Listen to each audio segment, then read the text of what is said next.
you've released several reports recently on specific topics. Are any of them that you want to talk about in terms of understanding the fiscal situation of the country? Oh, I could talk about any and all of these reports, so pick and choose, but I could probably highlight the First Nation Water and Wastewater Report, right, which indicated that the government has spent billions of dollars and has earmarked funding totaling well over $6 billion over 10 years.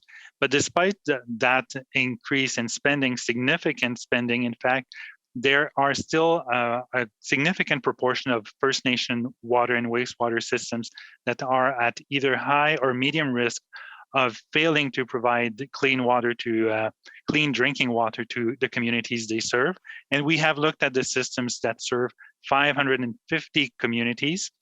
What we found is that over a 10-year period, the government is allocating more money than what we deem necessary in terms of infrastructure spending. So to spend and to build these water and wastewater treatment systems, there's more money than seems necessary, but there's a gap in the operations and maintenance funding for these same water and wastewater systems, which is a bit counterintuitive and also a bit concerning, because it's one thing to build these systems, but it's all equally important to maintain and operate them properly, because a system that's not properly maintained or not operated by people who are qualified is as if there was no such system.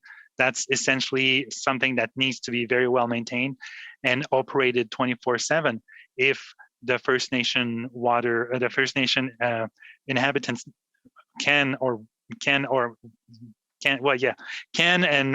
rely on clean drinking water at all times. No, that's very interesting, and I am interested that you did that report. Do you have discussions with the Auditor General about what that office is doing versus what your office is doing, or is there collaboration at all? Yeah, that's a good question. There's a very good collaboration between our two offices. We have different but complementary mandates. Mm-hmm.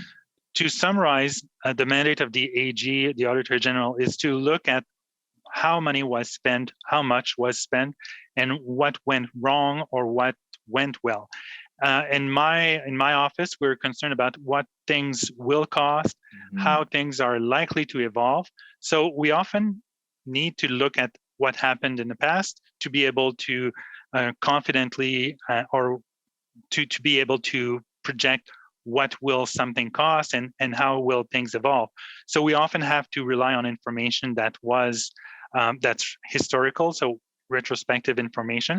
And when we have to look at similar or identical issues, for example, in the case of infrastructure programs, we gathered information that was very useful for the AG when she did her own audit of the Invest in Canada program. So we collaborate regularly, and we have different mandates, but we try to exchange information when it is useful for us to share information and avoid duplication when going back to departments, and also to ensure that we're provided with information that is consistent between our two offices. So yes, we do collaborate to reduce duplication and also to enhance our respective efforts.